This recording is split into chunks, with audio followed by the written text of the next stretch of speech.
Olá, seja bem-vindo ao podcast sobre o novo currículo Vivos em Jesus. Foi preparado com muito carinho para você. E para apresentar sobre esse tema, eu quero falar para vocês da convidada que nós temos aqui, professora Gláucia. Conte um pouquinho sobre quem é você e o que nós vamos ter nesse encontro de hoje. É uma alegria, queridas, estar aqui com vocês, estar com todo o público que vai estar acompanhando depois esses momentos assim de esclarecimento sobre o novo currículo. E eu sou Gláucia Corquisco, sou líder do Ministério da Criança e do Adolescente para esse território da América do Sul, da Igreja Adventista do Sétimo Dia. Professora Suzete, fale um pouquinho sobre você. Tudo bem com vocês? É uma alegria participar desse momento que é o lançamento do novo currículo Vivos em Jesus. Meu nome é Suzete e eu trabalho no Ministério da Criança atendendo a região de Minas Gerais, Rio de Janeiro e Espírito Santo. Professora Priscila, se apresente um pouquinho. Olá, Elisângela. Olá, meninas. Tudo bem? É um prazer estar com vocês, uma alegria. Eu me chamo Priscila Silva e trabalho com as crianças e os adolescentes para a região central do estado do Rio de Janeiro. Bom, e eu sou Elisângela e cuido das crianças da região fluminense aqui do Rio de Janeiro. Professora Gláucia, para começarmos essa conversa, muitas pessoas podem estar se perguntando por que era necessário essa mudança no currículo. É verdade, essa é uma pergunta que a gente tem recebido muito em todos os lugares. Esse é um período inicial, nós estamos no ano de 2025, com todas essas líderes aqui, muitas outras, são mais de 90 líderes, fazendo treinamento por toda a América do Sul. E nessa pergunta, o porquê mudou? Nós poderíamos, eu faço um desafio aqui para você, faça a sua lista do porquê mudou, porque nós estamos aprendendo, né, Elisângela e meninas, nós estamos aprendendo cada vez mais, que estudamos um pouquinho sobre o novo currículo. Fazendo um parênteses também, a gente está falando novo currículo na abertura aqui desse podcast, desse bate-papo. O que é currículo? Deixa eu introduzir aqui, Suzete, você é especialista em educação, o que é currículo? Explica só um pouquinho mais e a gente volta para a pergunta por que mudou. Então, é o conjunto de todo o conteúdo, metodologia, objetivos, estratégias que serão utilizadas para ensinar ou para falar de Jesus para as nossas crianças. Em síntese, é a nossa lição da Escola Sabatina. Exatamente, eu acho que isso é importante, né? Dizer por que mudou a lição da Escola Sabatina a partir de janeiro de 2026 para a América do Sul, tá bem?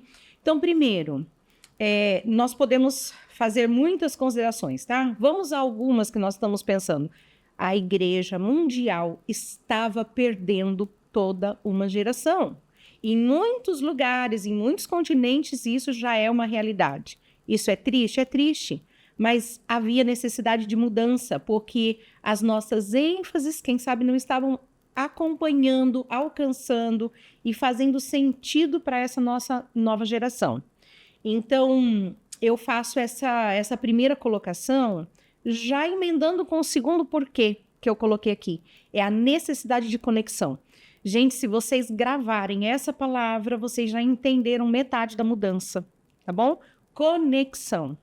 O aprendizado nos tempos modernos, né? Na pós-modernidade que a gente vive, se faz assim por conexão.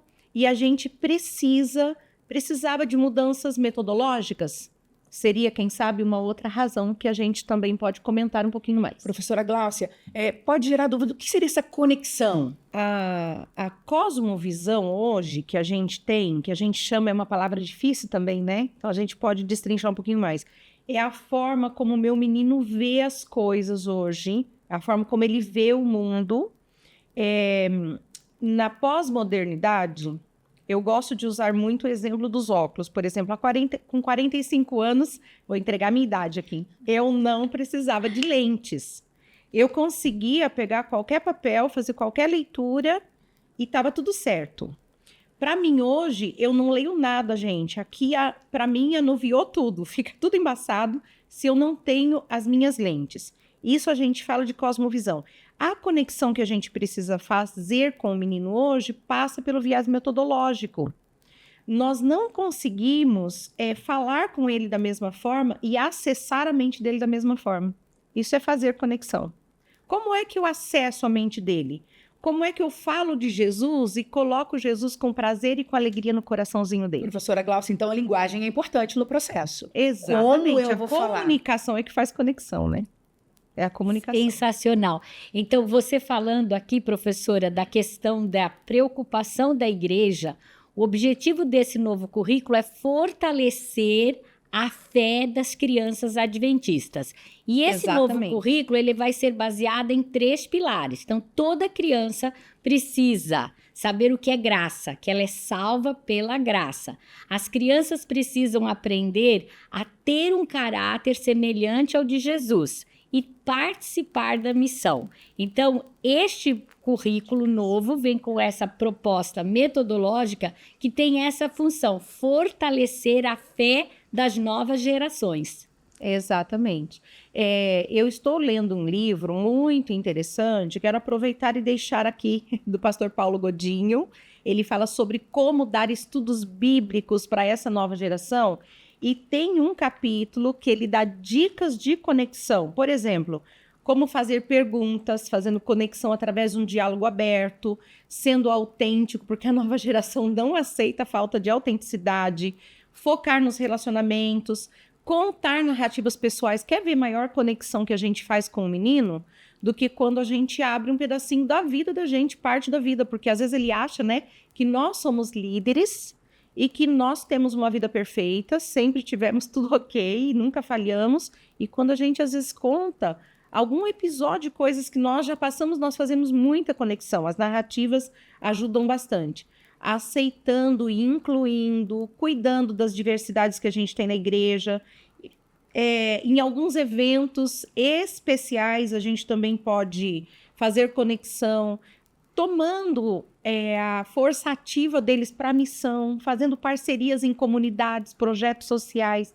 Enfim, tem muitas outras dicas para fazer conexão, mas a comunicação é uma das mais efetivas, realmente, e é uma necessidade. A gente precisa estudar hoje e aprender como fazer conexão com a nova geração. Professora Glaucia, e teria mais algumas razões por essa transformação?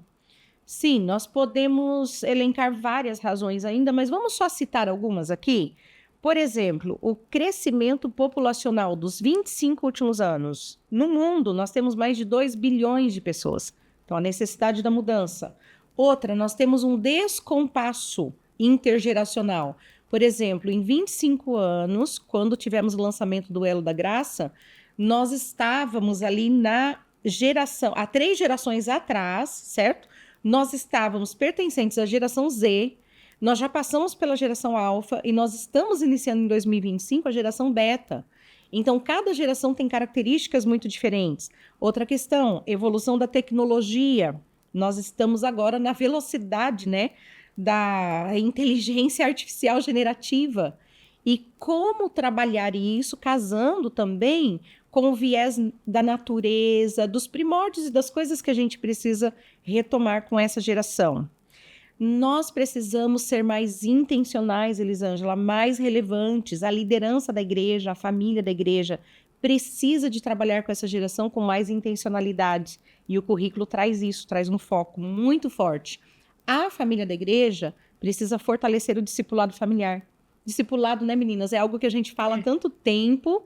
É um pilar, é o pilar mais forte do Ministério da Criança e do Adolescente. Mas eu acho que as famílias, às vezes, passam por um momento, assim, um pouco dispersos nesse item. Então, discipulado familiar é um enfoque muito grande do porquê da mudança desse currículo. A gente vai fazer toda a diferença, né, professora Glaucia? Exatamente. Toda a diferença. A gente precisa desse fortalecimento. Metodologia, que nós já comentamos, a gente precisa de construir uma metodologia mais parecida com os métodos de Jesus, que hoje a gente chama de metodologia ativa. O menino tem que pôr a mão na massa, ele tem que experimentar, ele tem que fazer parte, ele tem que vivenciar para poder aprender. O foco é no aprendizado nesse menino, então a gente precisa mudar a metodologia, isso é muito relevante. A gente precisa se aprofundar na fé. Por exemplo, esse novo currículo tem as 28 crenças adventistas, entre tantas outras razões. Ele está maravilhoso. E eu também penso que o objetivo desse tema, Vivos em Jesus, é porque nós, longe de Jesus, estávamos mortos. Efésios 2:5. É a base do currículo. A base do currículo. Então, em Cristo, nós temos vida. O que esse currículo está propondo?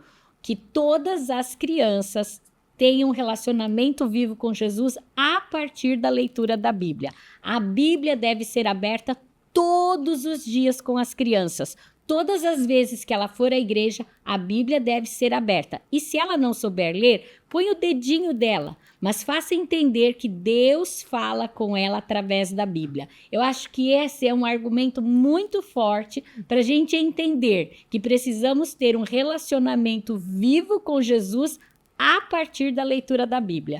Essa geração, meninas, ela precisa experienciar para aprender. Ela precisa experimentar.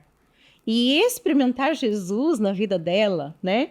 A partir da nossa querida Bíblia, da leitura da palavra de Deus, com uma linguagem fácil, acessível. Isso a gente sempre tem dado ênfase também. A linguagem precisa ser compreensível para a criança. Ela precisa experimentar Jesus. O novo currículo, ele propõe nas suas bases uma experiência individual. É isso que nós queremos formar nessa nova criança dessa geração, porque ela precisa dessa experiência.